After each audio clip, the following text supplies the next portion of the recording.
Welcome everyone to the 11th year of our Gender Balance Index. I'm John Orchard, OMFIF CEO. OMFIF's GBI, as we call it, tracks gender balance in the senior management of central banks, sovereign wealth funds, public pensions, and more recently commercial banks. In short, a huge chunk of the global wholesale financial architecture. Each of those sectors is represented in the audience today, so many thanks for joining us. And alongside them, we also have asset managers, rating agencies, and multilateral development banks, all of whom play, of course, a key role in measuring and supporting the goal of gender balance in financial institutions. And needless to say, gender balance in this case means specifically increasing the number of women in senior posts, where in general, I have to say, embarrassing statistics still prevail. On a net basis, however, it's a story of very steady progress since 2013 when we started. And we'll show you that shortly. In the case of sovereign wealth funds, specifically, the score has actually doubled over that time. But seen on its own without the time series, the overall picture in our index across finance immediately seems pretty grim. We're calling this year's report Missed Opportunities.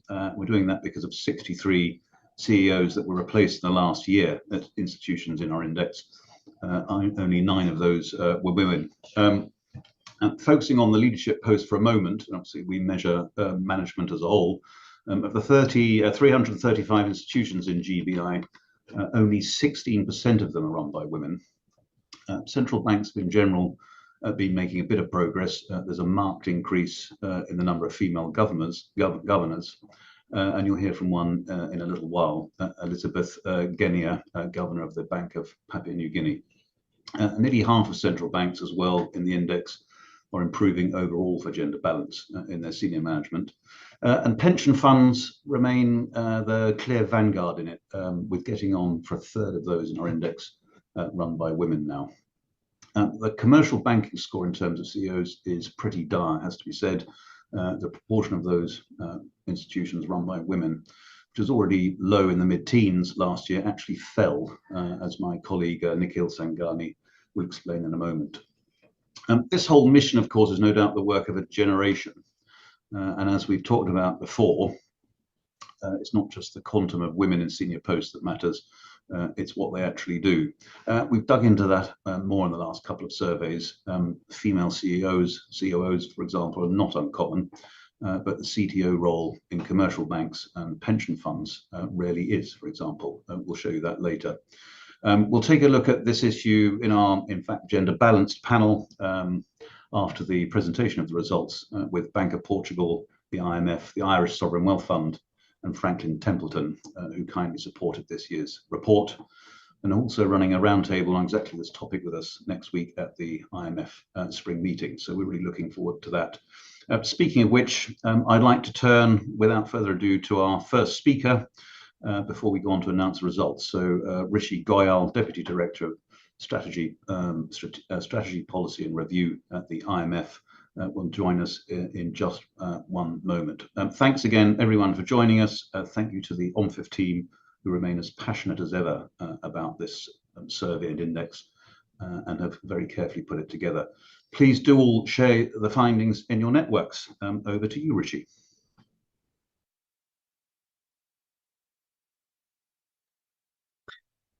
Good day, John. Thank you so much for this opportunity to join you, and let me congratulate OMFIF for the very good work that you're doing. What we do not measure, we are unable to make progress on, and OMFIF has been doing an excellent job with your Gender Balance Index to help us to track progress. Let me make 3 points. The first is gender equality is macro critical. At the IMF, the way we see it is talent is distributed evenly across the population, but people have different opportunities to be educated, opportunities to participate in the labor force, opportunities to grow in your careers, opportunities to be matched your talent with your output. And when there are barriers, when there are hindrances, when there are things that limit the fulfillment of this talent, then everybody suffers. We get lower productivity, we get lower growth, and there are opportunities that are lost. If we look just at closing gender gaps in labor force participation rates, what you would see is, on average, we've calculated this, on average for emerging markets and developing economies, closing labor force gender gaps will result in an increase in real GDP of 23%. Now, closing gender gaps might seem like a very long-term perspective, not least given your own results of the very steady but very gradual progress and missed opportunities. Even if labor force participation gaps were to be closed only by 6 percentage points, then all the scarring from the pandemic would be made up for. So gender equality, taking advantage of these opportunities, is macro-critical. It's not just good for women, it is good also for societies. My second point relates to gender-balanced leadership. It's what you measure. Work that we've done at the IMF, my colleague Martin Chihak, but also others at the IMF, have shown, so this is evidence-based, that gender-balanced leadership leads to more stability and more growth. So this is true for profits, it's true for bank stability, it's also true for the corporate sector.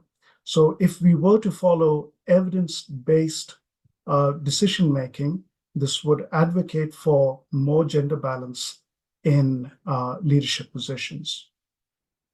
My third point, and this is also work that we've done at the IMF, is that gaps are not going to close. If we continue with current policies, current trends, then gaps will narrow, but they will remain sizable forever. There is no linear trend that's going to close them out. And part of the reason for that is that while there is progress in some cases and in some indicators, there's also regress in other cases. And you see that also in the OMFIF data that you've showed us over the years, that there's regress on some dimensions. And when there is regress, that means we are not going to be able to make steady progress over time to be closing the gaps. So if we are to take advantage of these opportunities, it's extremely important that there be a step up in the pace, in the ambition, and the pace at which we implement policies. At the IMF, we are trying to do our part. Number one, 2 years ago, we had, for the first time ever, a gender mainstreaming strategy. So our objective here is to try and integrate a gender lens into all our core activities, in the country work that we do, in the policy advice that we do, but also in our capacity development and in our lending operations. It's going to be a long journey. We're learning about how to do this, trying to develop models, trying to collect data. This is also where your work is helpful to us, and more broadly, trying to see how to bring this in a more systematic way integrated into our work. The second point is, for the first time in our history, we have 60% women in our top leadership. Our managing director is a woman, and of the 4 deputy managing directors, 2 are women and 2 are men. So 3 out of the 5 of the top leadership is women, and more broadly across the institution, the senior leadership is about 40% women. So we're trying to do our part, walk the talk. And in that context, and more broadly in the work that we're trying to do, again, want to thank OMFIF for the Gender Balanced Index and for this public good, public service that you are providing. So let me stop there and hand this over to Nikhil Singhani of OMFIF. Thank you so much. Thank you, Rishi, for those strong words and call to action. Really, it's great to hear that the IMF itself is walking the talk, as you said. But also, I think as you mentioned, there is still a sizable gap to reach parity in financial institution, and that is very much borne out in this year's findings. By way of introduction, I'm Nikhil. I'm the Managing Director of the Economic and Monetary Policy Institute at OMFIF, and over the next 15 minutes, I'll be presenting the key findings from this year's Gender Balance Index. As John mentioned earlier, this is now in its 11th year, is one of the staples of OMFIF's research now, and it tracks the presence of women and men in senior positions across central banks and financial institutions to assess how well represented women are. Move on to the first slide to get started on what we cover in the index itself. this year we're covering more individuals than ever before, with 6,540 people tracked across 335 institutions. That is split into 185 central banks, essentially every recognized central bank in the world, as well as a curated group of 50 sovereign funds, public pension funds, and commercial banks, which are based on a diverse global sample. As well as assessing the gender balance in these institutions, this year we also include a special focus on women in senior tech-related roles, which I'll come on to later in this presentation. Alongside the data, we also have insights from senior central bankers, as well as financial industry experts to share their views on the state of gender balance in the sector, as well as why it matters. And you'll hear from some of them later today in the discussions. Before we get on to the crux of the results, I'd like to take a minute just to very quickly run through how we build the index and how the scoring system works. So if we could move on to the next slide. The scoring looks to determine gender balance in senior positions, but crucially, we weight this by seniority. This enables us to get a sense as to the overall influence on decision-making by women and men in various institutions. So we assign weights to various positions.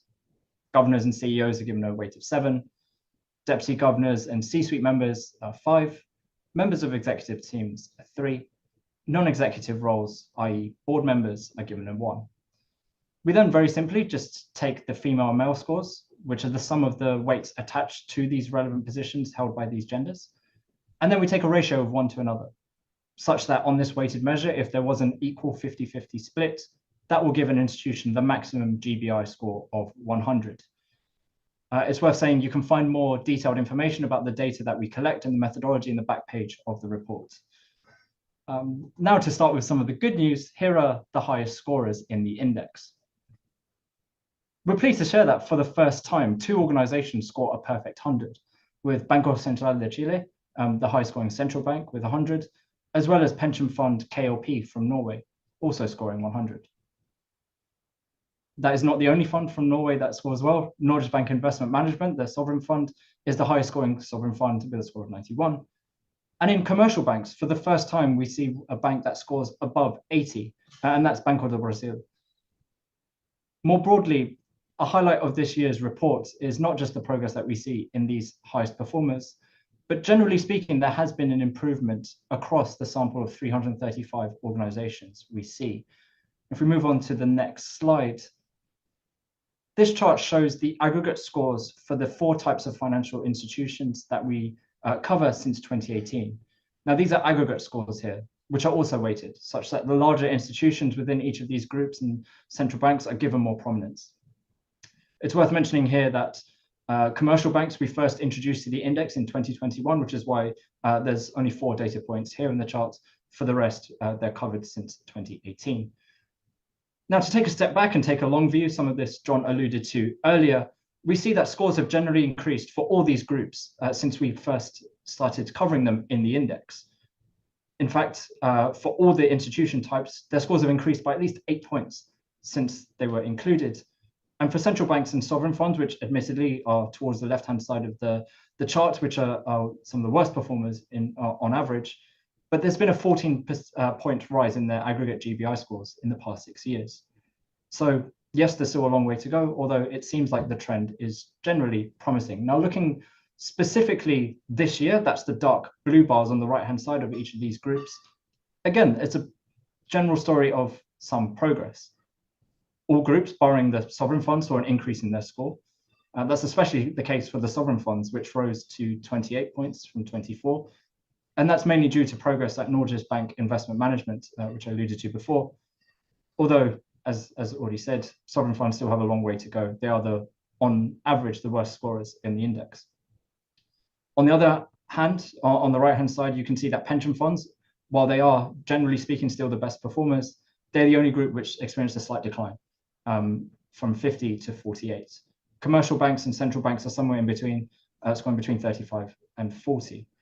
Now, I'll dig deeper into the results of each of these institutions in a moment, but just while staying on these high-level findings, the broad-based progress we've seen in recent years, as shown in this chart, is also mirrored when we look at the share of women in senior roles across all the institutions in this index.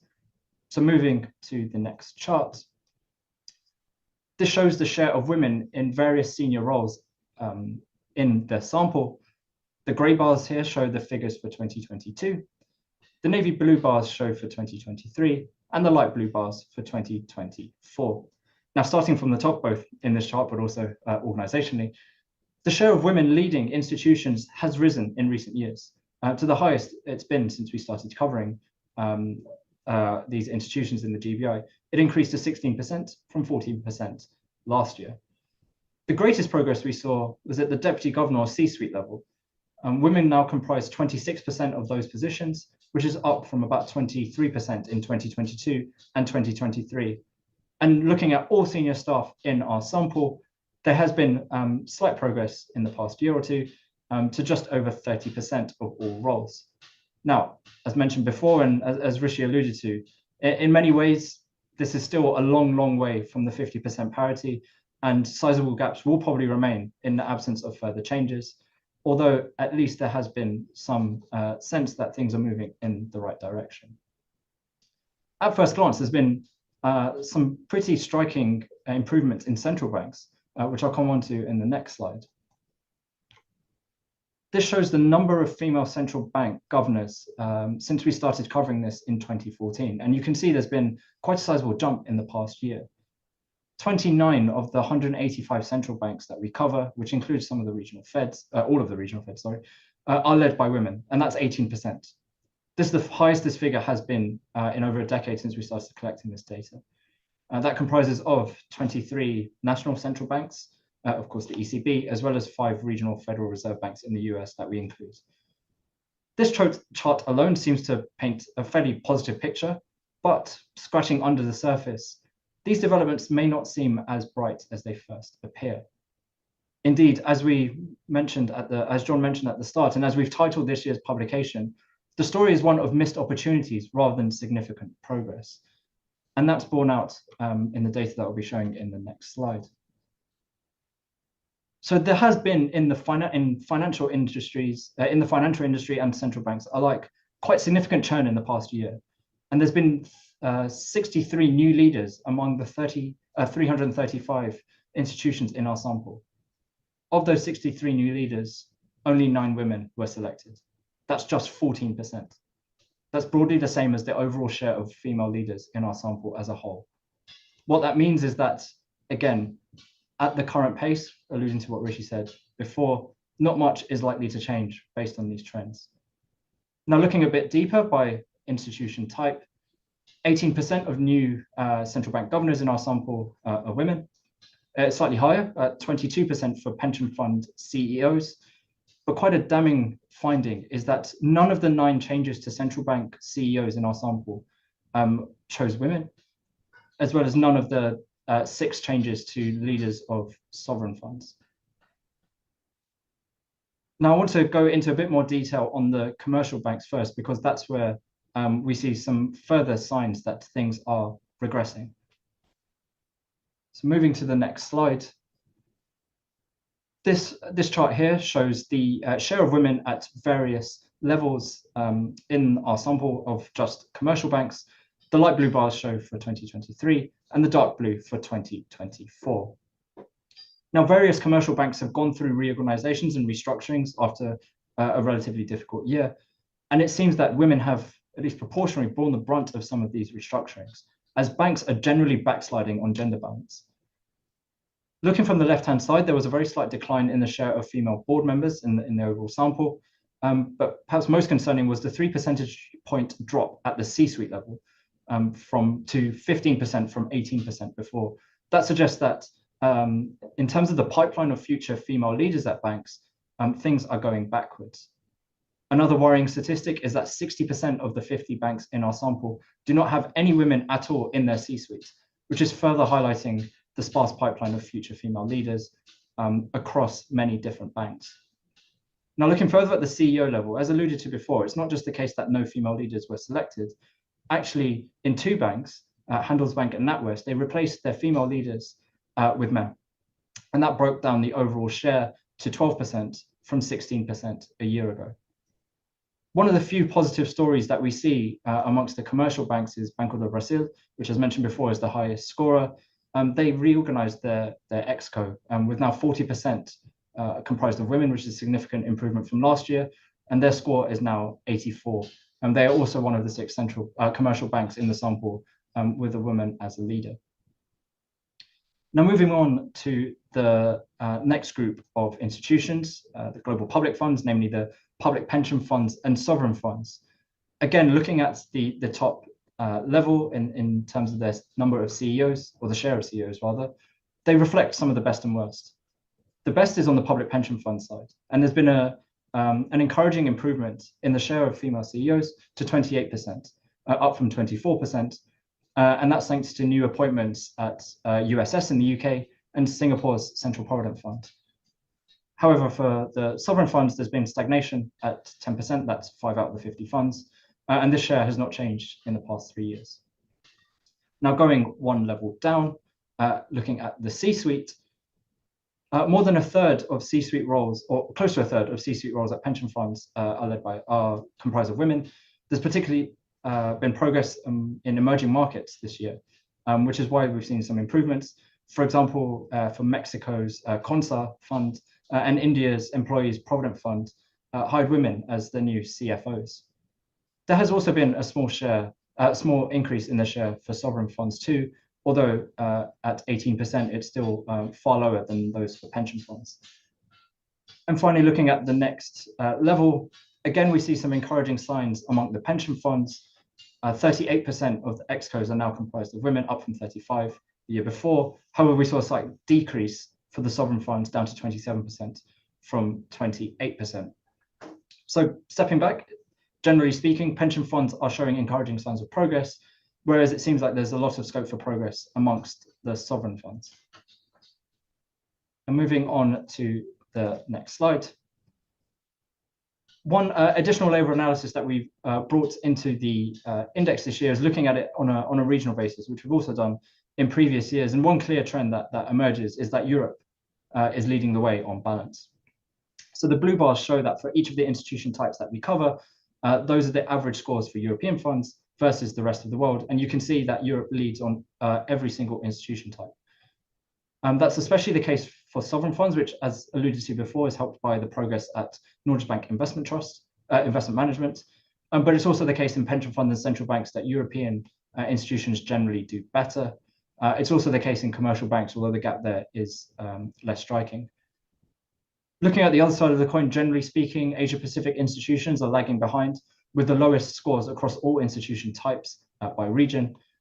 For example, in the central banks, the average score for APAC institutions is just 10, compared to 50 for Europe. So that's one region which could do much more to improve gender balance. Otherwise, it's not just the type of institutions that we look at or the regions, but this year we've introduced a fresh layer of analysis in doing a deep dive in women in senior technological related roles within the index, such as chief technological officers, chief digital officers, and in central banks, we also include head of payment systems. These are stereotypically roles where women are underrepresented, and our findings generally seem to reaffirm this view. So moving on to the next slide. The light blue bars here show the share of women in senior staff overall, and the dark blue bars show the share of women in senior technological related roles, excuse me, in the index. Sorry.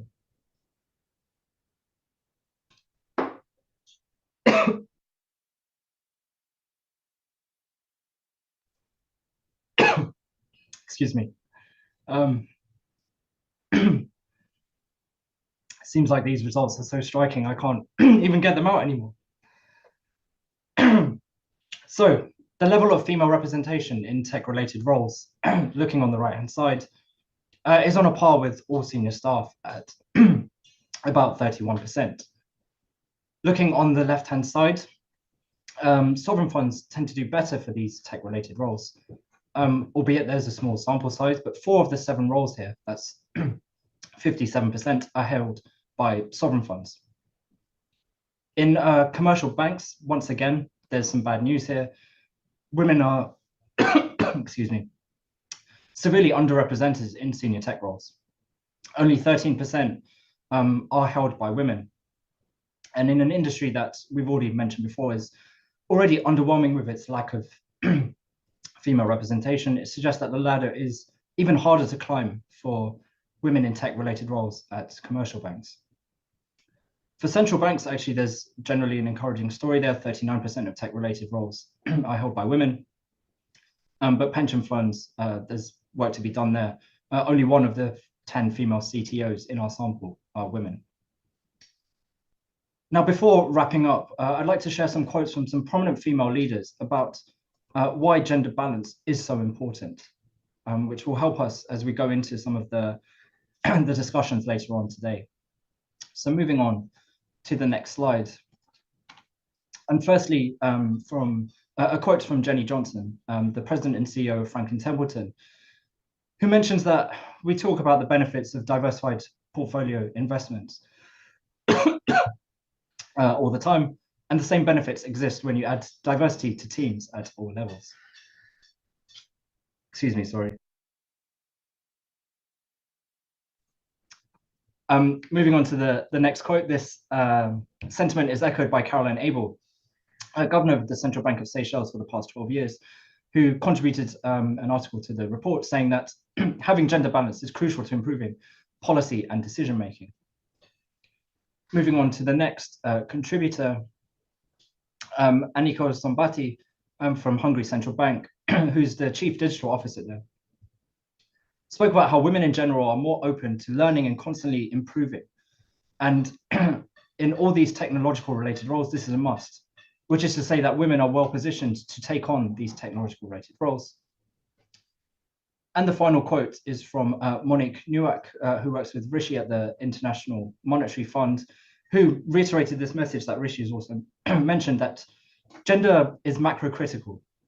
It's worth addressing in its own right, but without gender equality, economies will have a hard time prospering. It's not just to improve decision-making at an institutional level, but at a macro level, gender balance is something that needs to be addressed to improve outcomes. Now, to move on to the final slide to wrap up this presentation,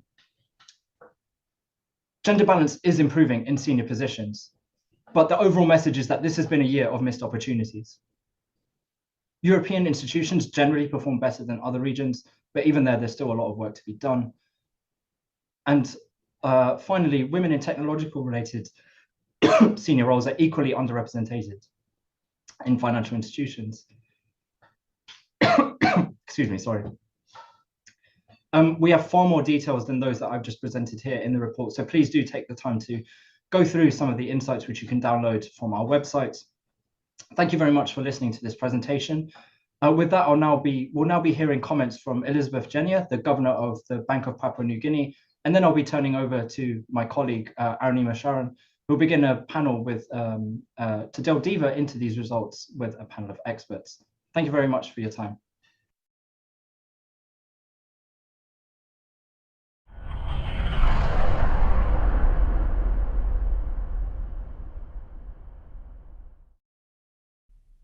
Dabanamana, morning true, and good morning from Port Moresby, Papua New Guinea.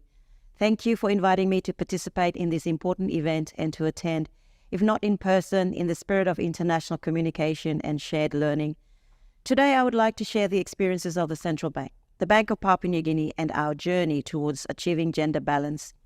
For those of you unfamiliar with Papua New Guinea, we are a nation of 12 million people on a very large island directly above Australia. We have vast rainforests, beautiful island coastlines, active volcanoes, and a wealth of natural resources. Our primary export industry is extractives, LNG, gold, and copper. And around 85% of our people are still dependent on subsistence living in remote rural areas.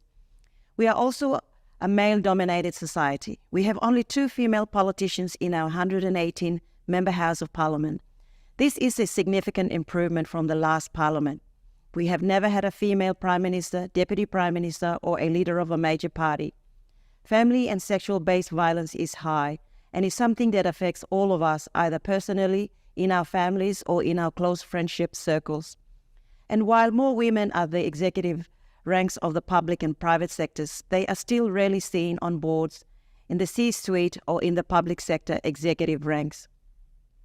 10 years ago, the Bank of Papua New Guinea had 43 management positions, defined as departmental heads and unit managers. Women held 9 of these positions, which represented 21% of our workforce. While this was a significant achievement at that time, the governor, the deputy governor, and 3 of the 4 assistant governors were male.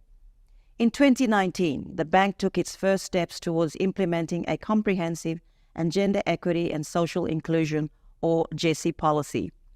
We commenced an organization-wide process to determine the critical issues and to set effective guidelines.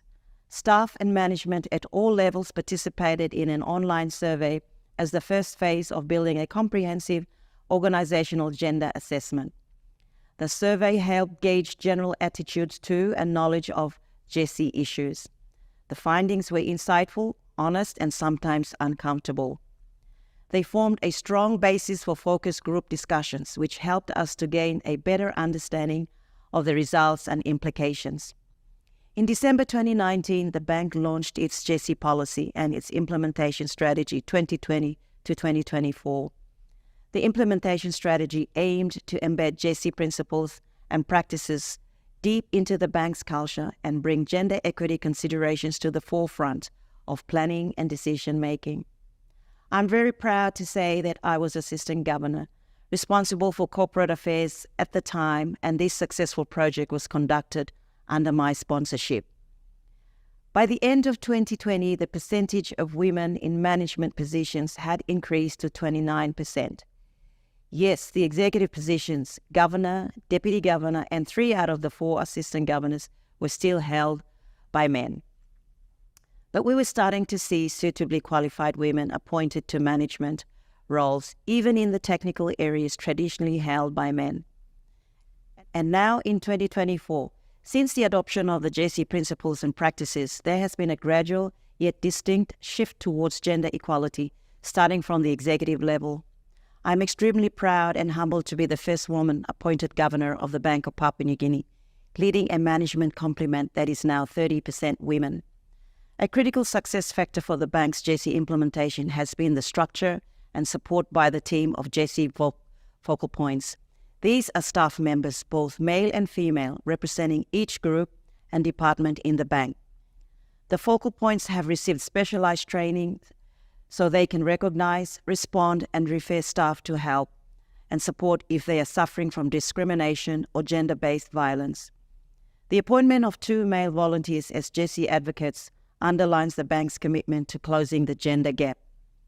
The advocates are change communication leaders, actively engaging with their colleagues to increase awareness, understanding, acceptance, and adoption of changes in line with GESI principles.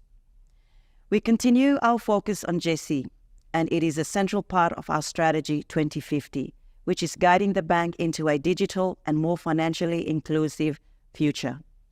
One of the key objectives for financial inclusion is to boost the number of women who have access to financial services, such as by owning savings accounts and loans.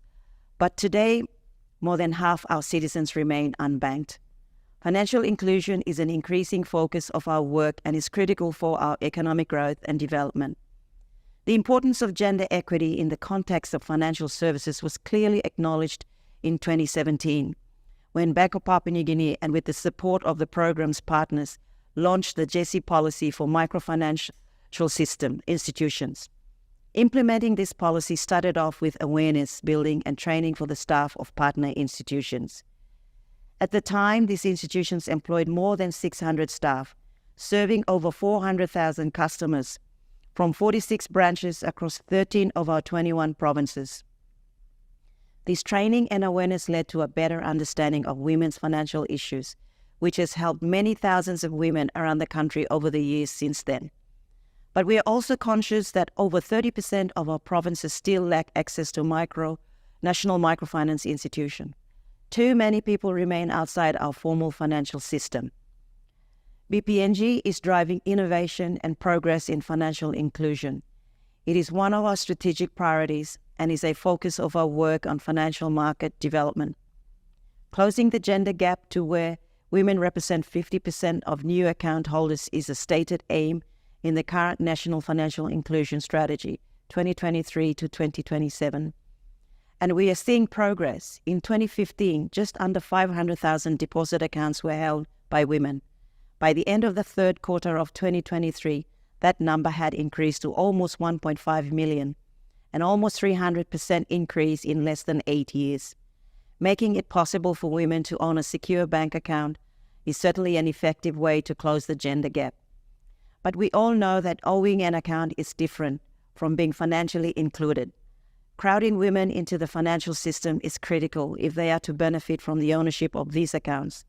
We know that when equipped with knowledge and understanding about financial issues, women are just as keen to access financial services as men. Financial literacy training in PNG is very close to achieving the objective of women representing 50% of the people trained. An even more effective way is to train women to teach other women about money matters, and thereby creating a network of female trainers across the nation. Around 1,500 people have graduated from trainer training to conduct financial literacy training. Nearly 40% are women. A more recent education program in business training and financial education for small and micro business owners. There is a cultural tradition for women in PNG, particularly in rural and remote areas, to provide income for their families through subsistence activities, such as small-scale food crops or handcrafts. With the support of financial inclusion initiatives, including access to education and suitable financial services, we can point to more SMEs becoming viable sources for sustainable income. Again, closing the gap. What of the future? The business sector in PNG is increasingly seeking out women to fill senior positions. We are seeing financial institutions, including commercial banks, insurance companies, and savings and loan societies appointing highly qualified women to executive roles. The momentum is building to bridge the gap. We have a long way to go, and we are focused on the next steps in our inclusion journey. Over the next 5 years, we will look beyond account opening and training into ways to create incentives that drive women to take up financial services. This is where we can learn from you, our peers around the world. Financial innovation and an inclusive business and financial environment will drive gender equity and grow our economy sustainably. I look forward to learning from your experience and joining and bringing new and successful approaches to financial inclusion in Papua New Guinea.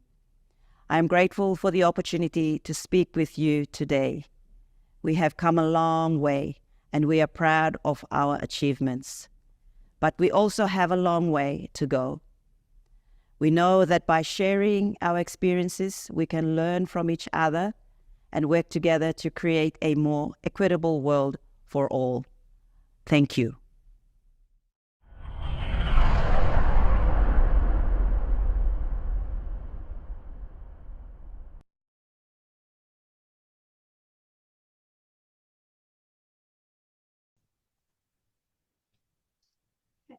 Good afternoon, everyone. My name is Arunima Sharan. I'm a senior research analyst here at OMFIF. After the key findings presentation and a very insightful keynote address from Governor Kenya from the Central Bank of Papua New Guinea, we have reached a panel discussion segment of this launch event. I'd like to introduce the panelists that I'm joined today by. So we have Helena Degas, who's a board member at Banco de Portugal, Martin Shihak, who's an advisor at the International Monetary Fund, Saoirse O'Connor, who's head of Irish Portfolio Monitoring at the Ireland Strategic Investment Fund, and Wiley Tollett, who's Executive Vice President and Chief Investment Officer at Franklin Templeton Investment Solutions.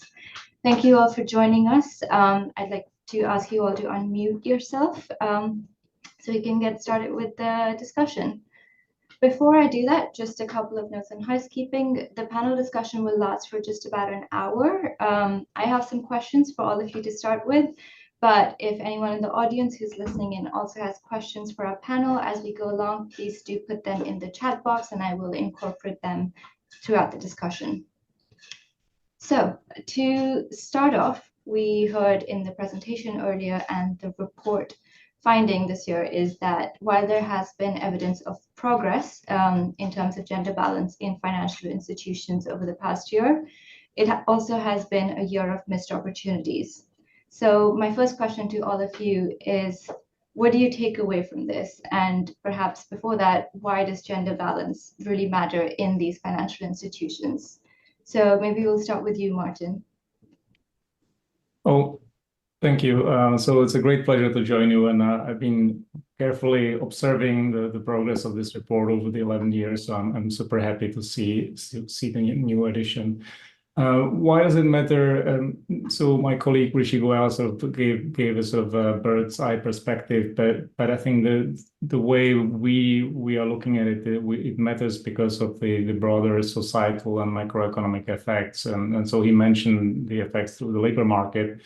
But more broadly, I think it has impacts on the growth of the economy, the financial stability and financial inclusion. And that was one reason why we, with Ratna Sahai and other colleagues, were looking at the effects of women, not just as leaders, but also as supervisors in the financial sector, as managers in financial industry, but also as users of financial services.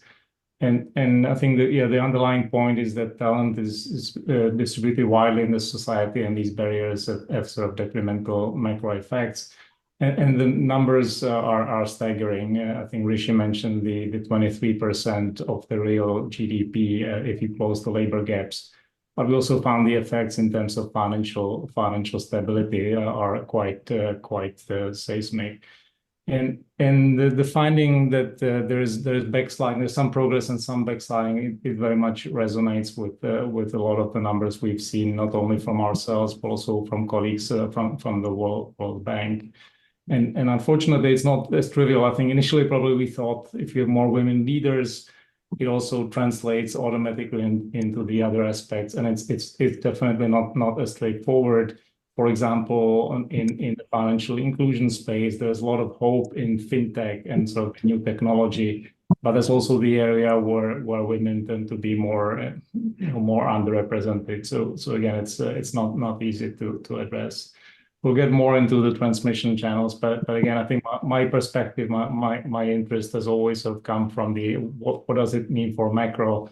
And again, the effects we found with Ratna and colleagues were actually surprised us in terms of the size. For example, just on the financial inclusion, it's really 2% of the economic growth of the economy can attribute to the difference between the lowest financial inclusion and the highest financial inclusion. And again, there's a very clear, we spend quite a bit of time looking into the transmission mechanisms. You can document it quite well.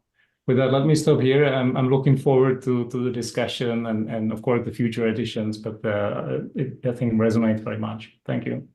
Thank you, Martin. And we'll definitely come on to the point about the tech angle a little bit later in the discussion. But before we do that, I wanted to go to Saoirse just to get your initial thoughts on perhaps the main finding and why does this matter from a sovereign wealth fund perspective. Thank you very much.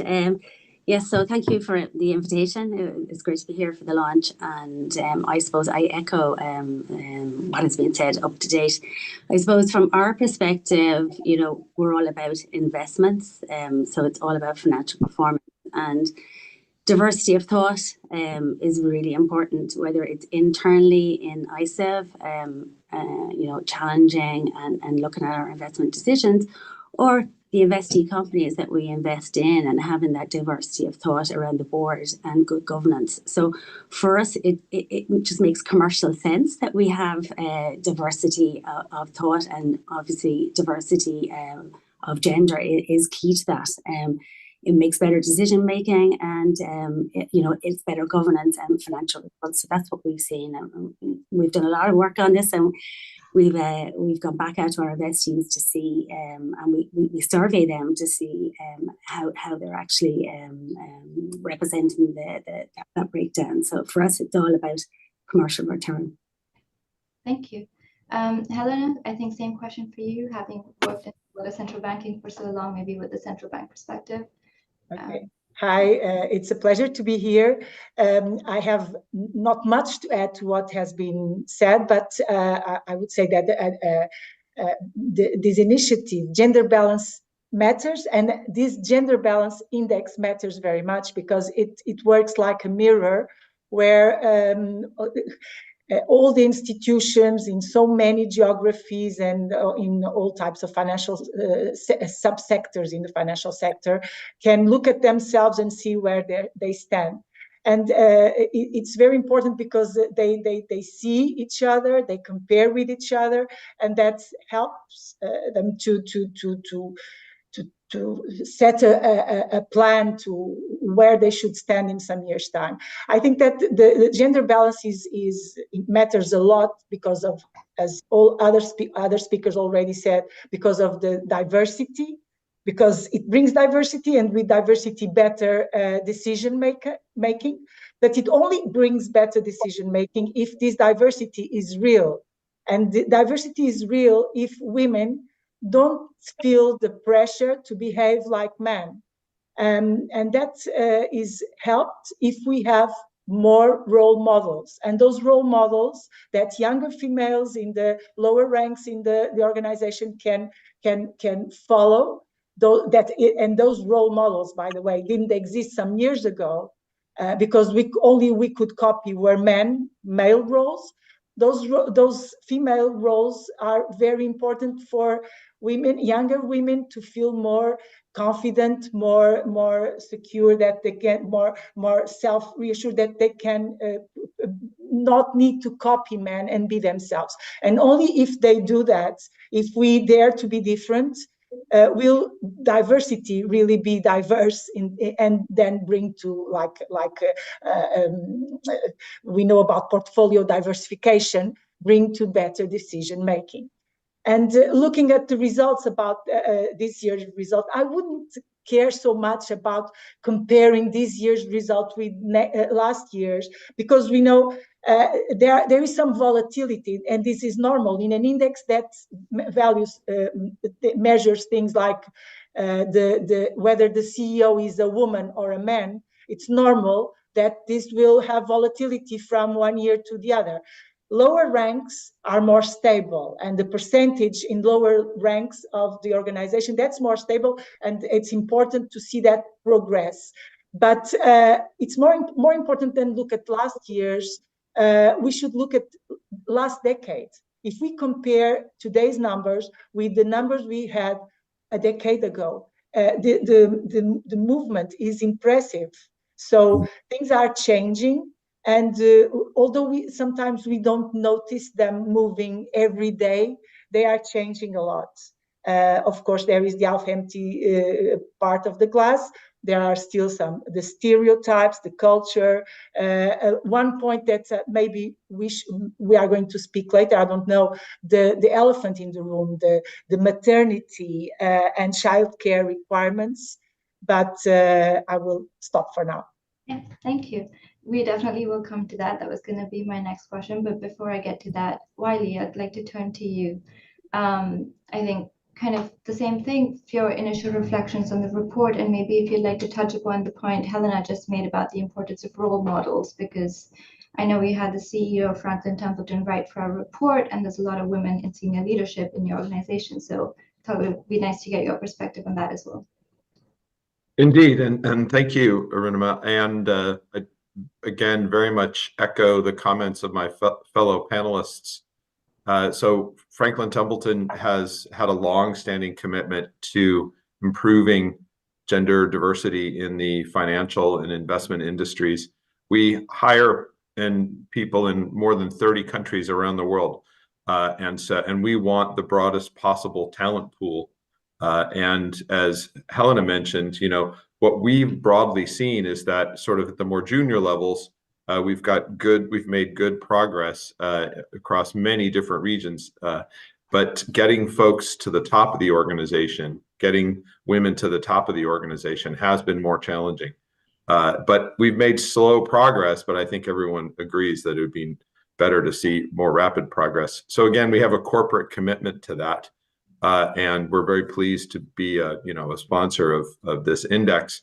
And then I would just add, personally, having managed teams in the financial services industry for more than 30 years now, what I've observed is that more diverse teams just work better.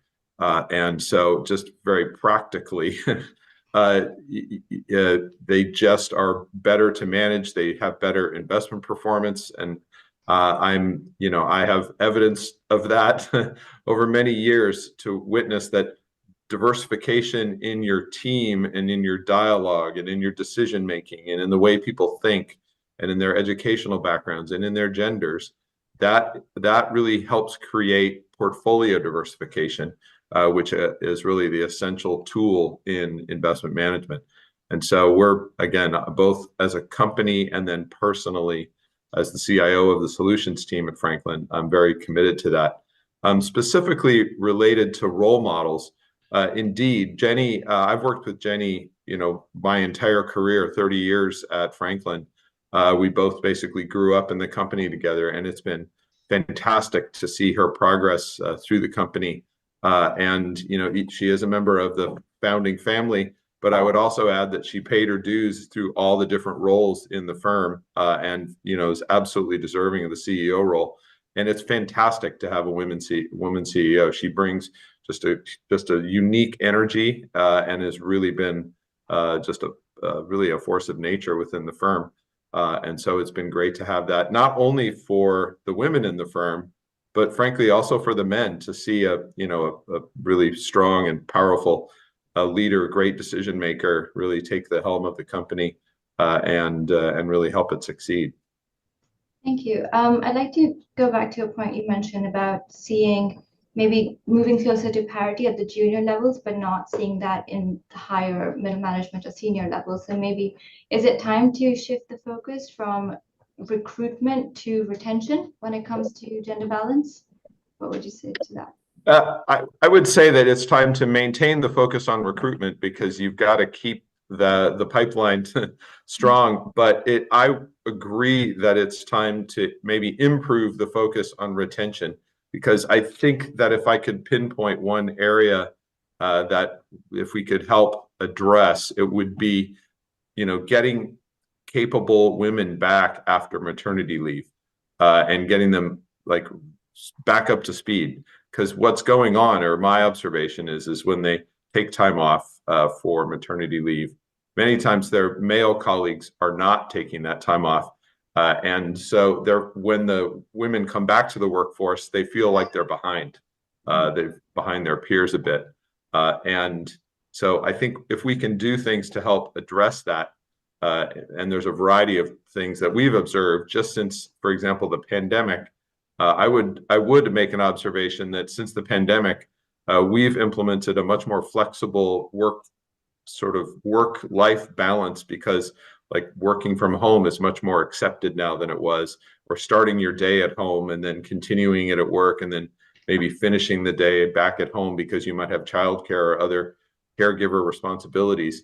The flexibility and the fact that that's much more accepted now has been a unique dividend that actually the pandemic has left us with. And what I'm seeing is that it is actually providing a bit more flexibility for both men and women who have caregiving responsibilities to fully participate in the workforce without the stigma of having care responsibilities. At least that's been our observation. Thank you. Helen, I can see you nodding along, and you mentioned childcare and maternity before, so I'd like to bring you in here as maybe what are some of the barriers? Why aren't we seeing more female leaders in senior management or even the top positions? But also, from a central bank perspective, there has been progress this year. So what are some of the policies or actions you can take as a central bank, as an institution, that helps overcome some of the barriers, perhaps? Well, first, let me just, on top of what Willie just said, add something that just came to my mind just now, hearing him. In fact, things changed a lot with the pandemic, and without making publicity, so without referring the name, there was a very well-known magazine that last week had an article on the rise of the remote husband. And that's a very interesting development, something that we could not, those couples, very young couples, educated couples, where the wife, we are seeing now, it's a trend, it's still only in some cases it's not a large majority, but that pattern is appearing of the couples where the wife keeps goes out for work because she has like works in some cases more, that need more contacts, and the husband has is a data scientist or something like that, and it has more it's easier for him to stay at home. So the husband stays at home, but opens the laptop and for work. But that shows, of course, it's not directly related with what we are saying, but it shows that things are changing a lot, and the pandemic was very important in helping start that change.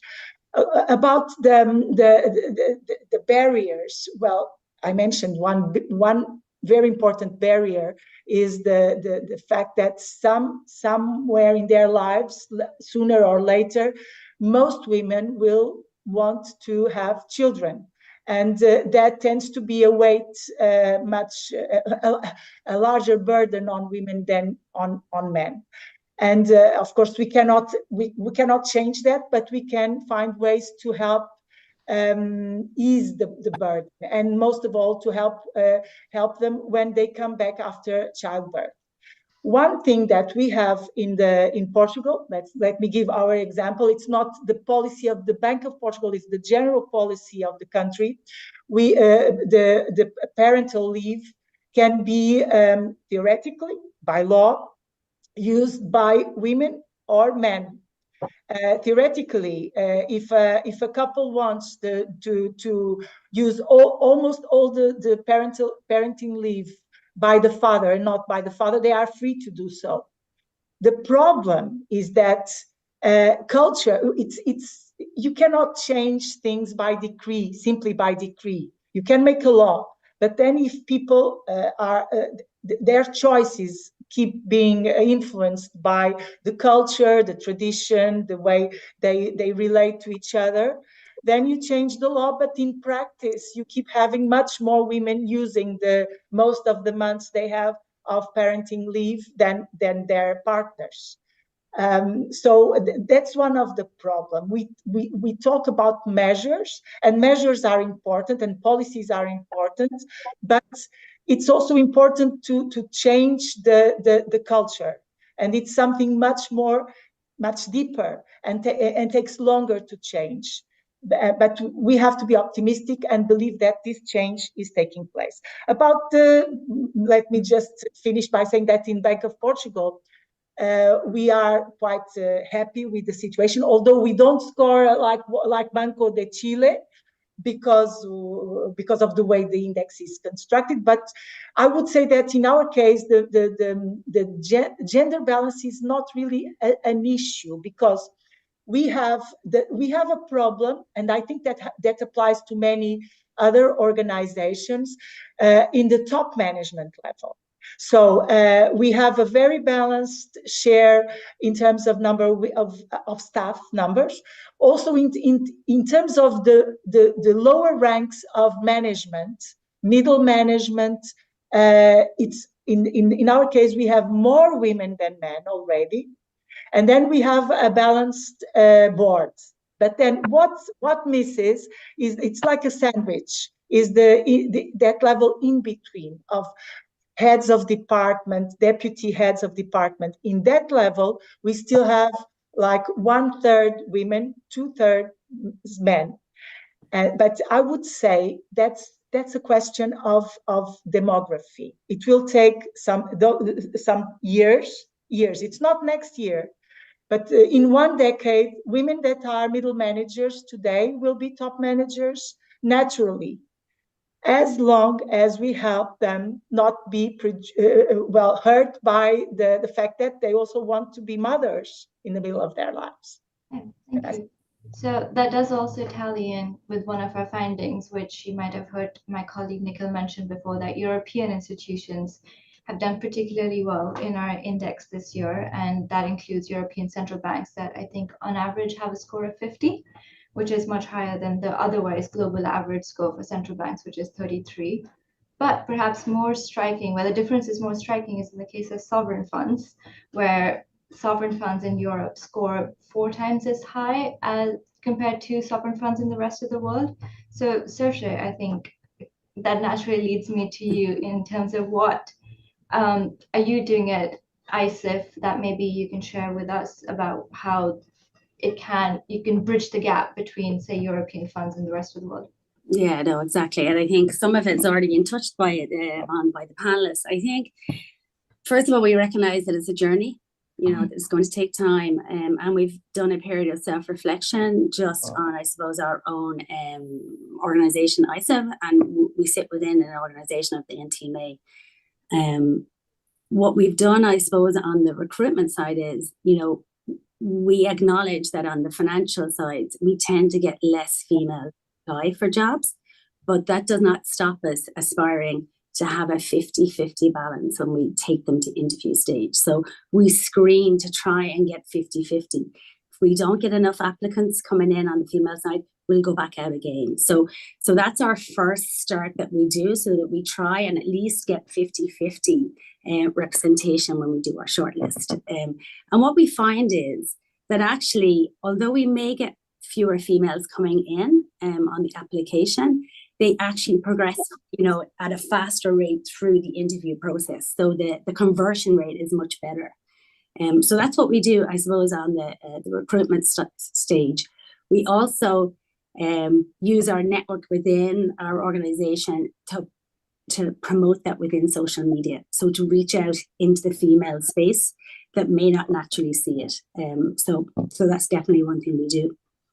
Then in terms of, I suppose, the retention part, I think, like what the colleague said on COVID, while, it had obviously all the negative connotations, what we did see was that it brought remote and hybrid working into place. And that has been huge for us. And we see that really as key to, I suppose, the female retention, with autonomy of both place and time. People can choose when and where to work. And that gives great flexibility to all people, in particular females, who are trying to maybe juggle more going on in their place. And what we also see is trying, I suppose, for the male colleagues, we have parental leave straight after when children are born, but also we have up to 7 weeks per year, and we actively encourage the men within the organizations to take those 7 weeks. So it balances out on that side. So we have really worked and really looked at ourselves to see, and we've set targets within, I suppose, our own internal committees to get the numbers up over the last 3-4 years. And we have now almost a 50-50 internal management committee. And that's reflected as you go up through the organization with our investment committee and our board committees. So again, it's that kind of visibility within the organization that you can see that, while we may say it, we actually go ahead and we do it, and you can see it, and it's there as a role model. I think also key then to kind of making sure that you get that jump from level to level is that we have an extensive mentoring and coaching that's available for females, so that when opportunities come up, that they are ready to apply and are ready to take up the challenge. Thank you. Just to shift focus a little bit, Martin, you'd mentioned earlier about getting women in fintech and technology roles. So in the index this year, we do focus more broadly on the types of roles that women hold in the financial sector. And this year, for the first time, we've paid special attention to women in senior tech-related roles. So what we found was that female representation in these roles is on par with representation in the financial industry more broadly in our index at 31%. Is that surprising to you that representation is the same in both sets? Is that not surprising to you? What would you take away from this? Well, I would say underrepresentation is about the same. So again, it's somewhat of a mixed bag, and so as I think you mentioned earlier, it's kind of on par, which in a way it's not good. It's probably not as bad maybe as I expected based on some of the earlier work we've done on fintech. It's yeah, I think it's a tricky area to look at because not that many people that make the switch, right? So if you are a tech expert, you hired as a sort of chief technology officer, chief digital officer. So making a switch from there to a kind of more financial, it's relatively uncommon at least in my experience and the data we looked at. So you're really comparing with the tech universe rather than with the kind of financial universe at the bank. So again, the fintech industry is a bit different animal there. You have to have the tech more enmeshed with the financial sector. But yeah, it's perhaps somewhat depressing that kind of the bad results from the tech industry in a way got reflected in the financial sector, which itself is quite unbalanced to begin with. So no, it's not a trivial. Again, I sort of alluded to it. So there's a lot of hope on the technology, how technology can get us forward. And some of you mentioned this sort of remote, possibilities, remote work. So that's good. But in terms of just the tech representation of women, I think there's perhaps even more space to go. Thanks. Thank you. To stick with the types of roles discussion, we also see an imbalance at the executive committee level in pension funds, sovereign funds, and commercial banks, but where we see that women are less likely to be in revenue generating roles and more likely to be in kind of admin or internal looking roles. And we also this year see that is a little bit true in C-suite as well, where women are less likely to be chief investment officers or chief financial officers. So Wiley, just to come to you on that, what do you take away from this imbalance, and do you see what do you think could be done to improve this, or is there a need to improve this? I do think there is a need to improve that, and what I think back to, if you think about folks in those very senior positions.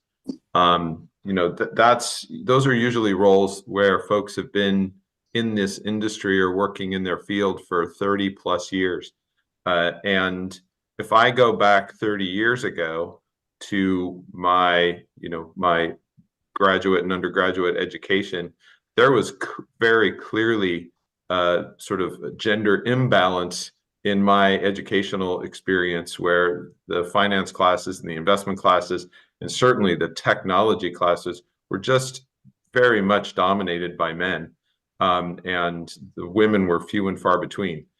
So that's kind of one headwind I think that we're fighting at the very senior levels is, regardless of your gender, you need people who know what they're doing and are qualified and have been in this industry for a while and have that experience. Now, there are many women who have that experience out there, but there's just the numbers are just completely lopsided in terms of folks with that started in this industry 35 years ago and are now ascending to those roles. So what are we going to do about that? Well, you have to, I think, really carefully mentor. In my experience, you have to carefully mentor, groom, attract, and bring your capable, diverse talent up the ladder and basically retain them. And so it kind of goes back to retention, the original question we started looking at, retention, and making sure they get the opportunities in your organization to experience the variety of roles and challenges that build you into a capable senior leader. And so we've used rotation programs where we move people around to different roles to give them a broad and varied experience. We put them on cross-functional committees to try to build that influence where they have the experience of leading without direct authority, which is so important in senior leadership roles. I think there's a variety of tools. I wouldn't say there's one silver bullet to fixing that problem, but I would say that mentorship, a broad and varied experience set, and retention are really the key to helping to address some of those somewhat stark imbalances that we see at the very senior levels. Thank you. Saoirse, I think I'd like to come to you with the same question about, bridging this gap between the different types of roles that women hold in terms of maybe admin related or revenue generating, even at the senior positions, and how one can go about doing that. Do we need to? Is it important?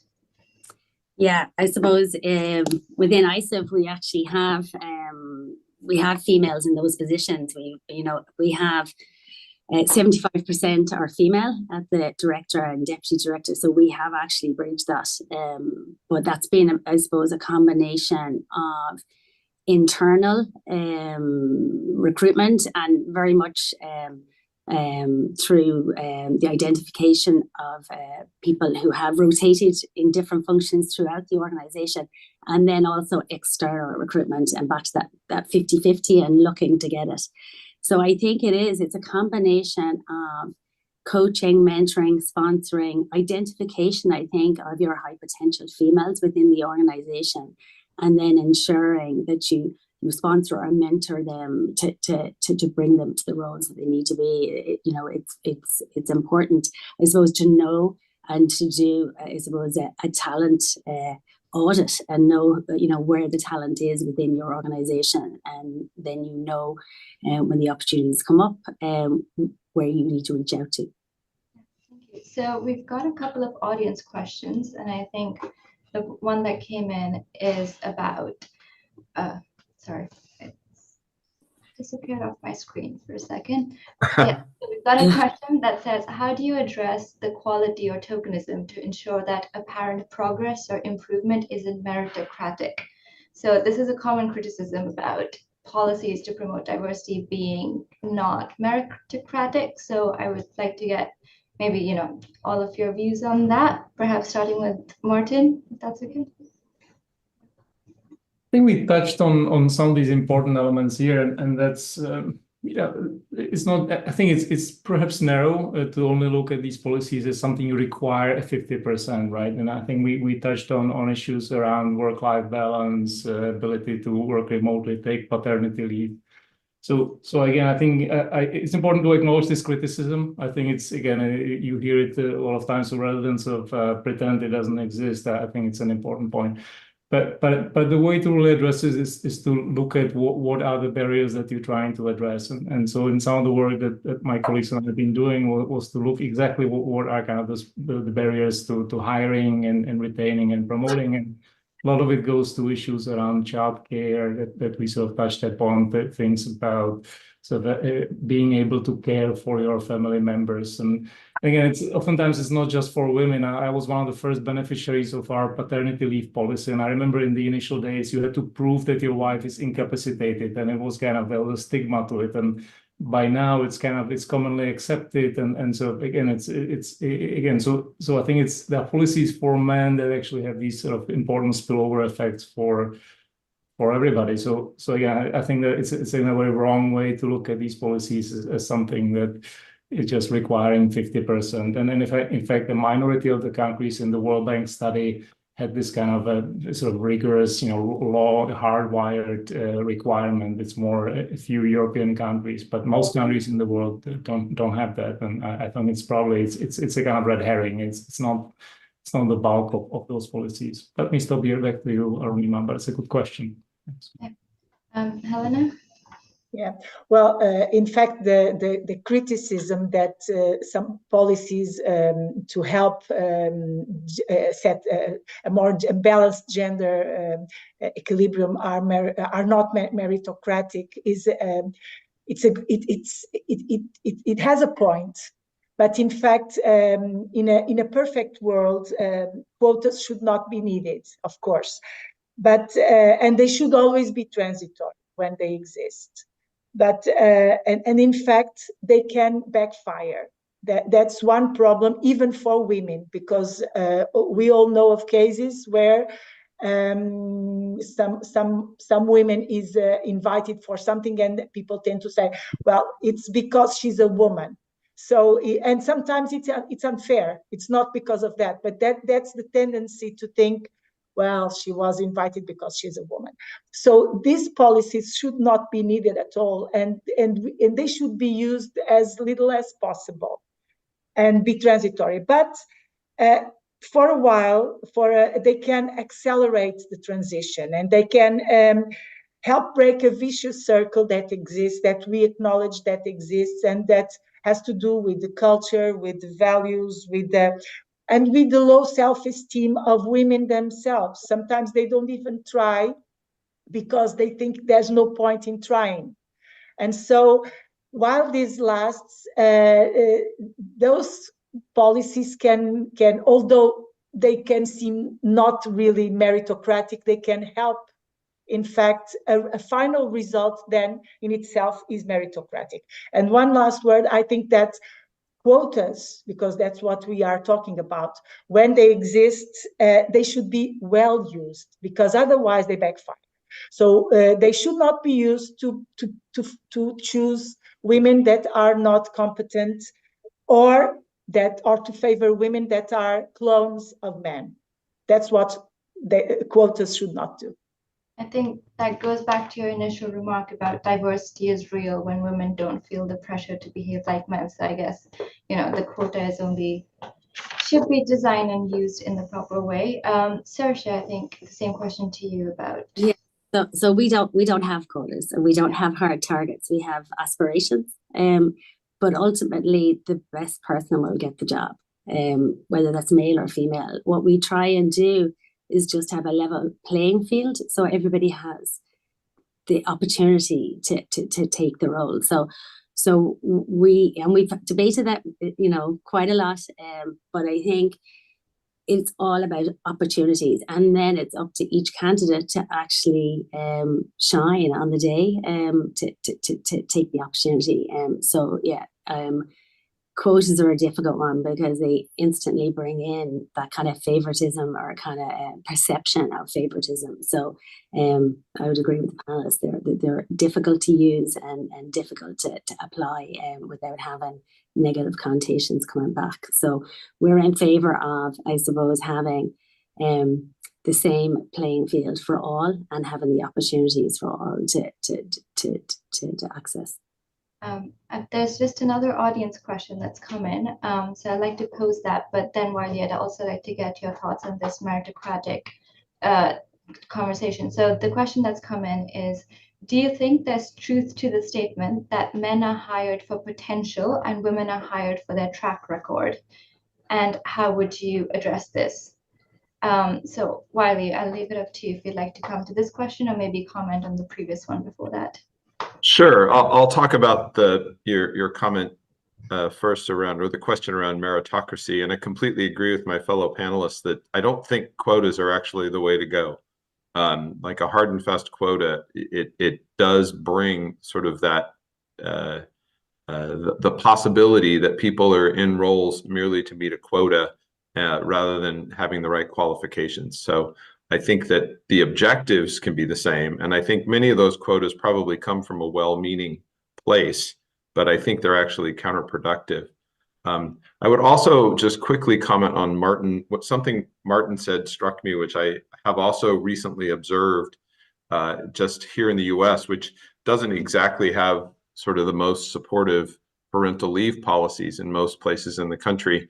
Our company has quite a supportive policy, but the country as a whole does not. But just recently, I have in fact seen men taking their paternity leave. And that's a fairly new circumstance here in the US. And I think it's a very positive one because, positive one for women, because what it does is it basically sort of equalizes the fact that everyone is expected to have caregiving responsibilities. That removes some of the stigma of taking yourself out of the workforce for some period of time. So I've started to see more men do that, and do that without sort of fear that their careers are going to be hindered or limited. And I think that's a very positive development. I noticed Martin had commented that he recently took his, which was great. When my kids were born, that was very, very, very uncommon for men to take time off. It's becoming less so, and I think that's a positive thing in general. So the second question, so can you restate the second question just to make sure I know what it is? I think you're muted there. Sorry.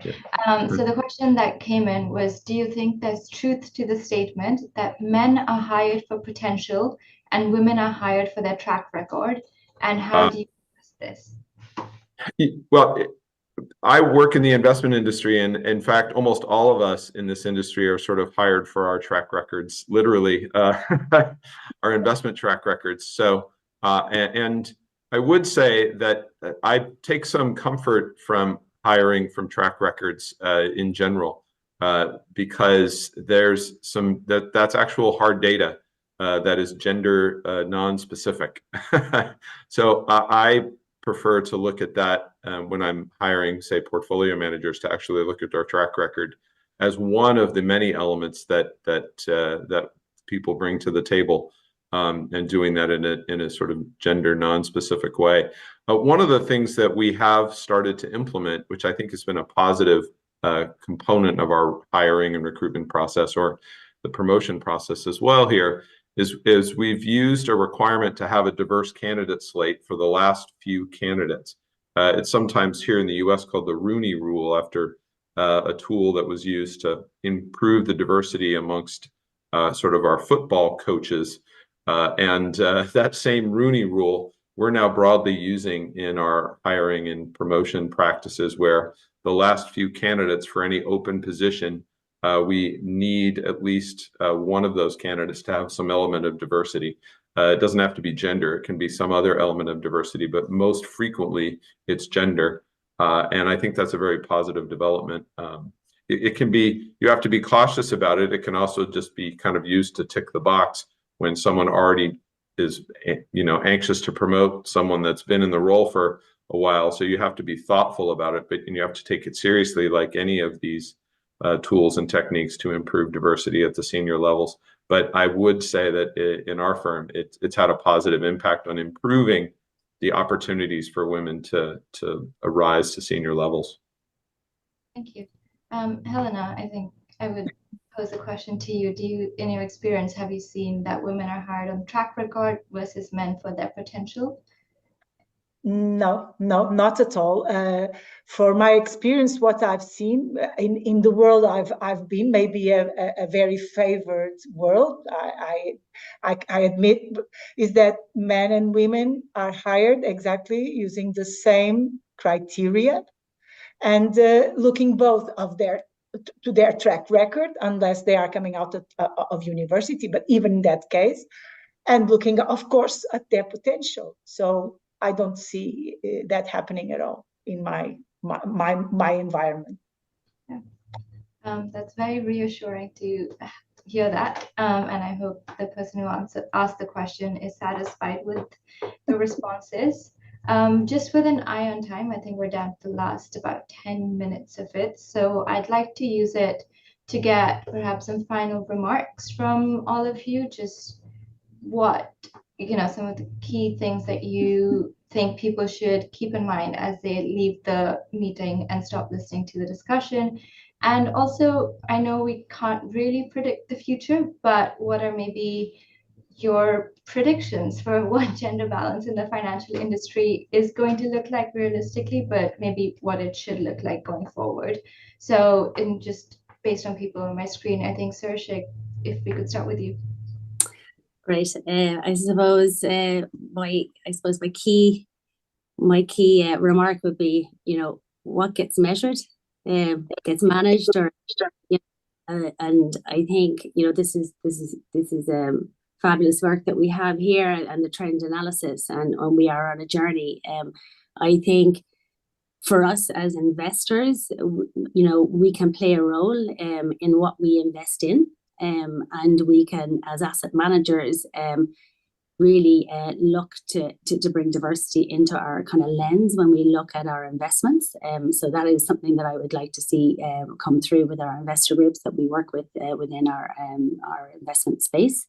And I think back to our previous panel's comments, there's 50-50 in college now coming through in business studies and tech and accountancy, and that will translate through into, I suppose, the pipeline of talent that we have. And I am confident that things can only get better. Martin, final remarks from you. I know you've been working on this topic very closely, so perhaps. Oh, Well, first of all, I think this is super timely. We have the spring meetings here at the IMF, so I think it's always a good time to have this kind of report. And I fully agree with what Sarasa just said and others mentioned the issue of measuring. I remember the discussions we had with financial inclusion maybe 15 years ago, and before that, non-performing loans and how you define non-performance. And I think now we have sort of established definitions. I think now we have 11 years of observations thanks to your work, and I think that's excellent.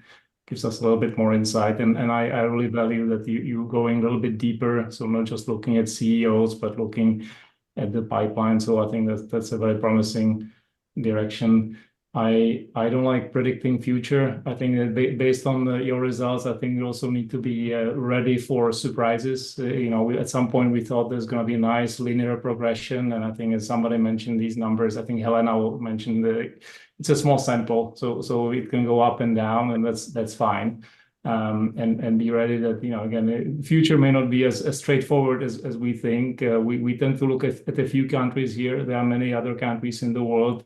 And when you look at the 190 or so countries, the results are not that great. We have many countries where women just legally have major obstacles. And even when you look at the implementation of the law, it's even worse. So again, the World Bank study says, I think you mentioned it, that women in principle based on law are about 2/3 of where men are. But then when you look at implementation, it's only 40% of that. So a lot of work to do outside of what we measure here. But no, kudos to you and the team. Great report. Back to you, Arunima. Martin. Wiley, come to you for final remarks. I agree with some of my fellow panelists in being generally optimistic about the progress here. There will definitely be ups and downs over the shorter term, but in the longer term, it does seem like the trend is moving in the right direction. And again, I think back to when women started to enter actually university education. If we think back a generation or two, there was a significant gender imbalance in terms of undergraduate and graduate degrees. But now, actually, women outnumber men in undergrad and graduate studies, and so that's taken, like I said, several generations, but very significant progress. And I'm confident, looking at least at our firm, that again, if I look down into the ranks of our organization, we have much better gender balance sort of at the entry and mid levels than we do at the senior level. So I think that bodes well, because as long as we can retain those capable individuals, I think we're going to see good progress at the senior levels as well. It's not going to be a smooth path. It's going to be a bumpy path, but headed in the right general direction. Thank you. And Helena? Yes, well, just to finish, I would like to stress the main takeaways I take from this such interesting discussion. First of all, the importance of taking good care of the pipeline and avoiding that it leaks or that it keeps leaking. Because if it doesn't leak, we have a good pipeline and the results are going to, we can be optimistic. There's some, I feel some echo, but I will go on anyway. The other one is that policies only work with the adherence of the people. There has to be a change of culture. Otherwise, policies alone will not be very successful. Also, that the problem we have is on top management. At least in my institution, and I guess that in many other institutions. But it's a question of time. It has to do with the pipeline, and it's a question of time. If this current trend continues, and if it does not reverse, of course. And finally, that diversity only works if we dare to be different, if we dare to be really diverse. And in that case, that will be the good thing that gender balance will bring. Thank you. Thank you all. I think that's been a very, at least for me personally, a very insightful and interesting discussion. I think the message is the future can be bright as long as we avoid leaks in the pipeline. But I think across all of the institutions that you're from, there is hope and a bright future for gender balance. But we should be also prepared for some volatility in the short term. Thank you all very much for joining me. We have come to the end of the panel discussion. I hope you found it engaging and insightful. And, I think this is work that OMFIF has been doing for the past decade now, for about 11 years, and we hope to continue the conversation this year and in the years to come. Just as a final note, the report is now available to download from our website, and you can also take a look at our Diversity and Inclusion Insight page on the website to stay up to date about upcoming events and publications in the future. Thank you all again for joining me, and thank you to everyone watching who's been sending through the questions and listening to us throughout. Thank you.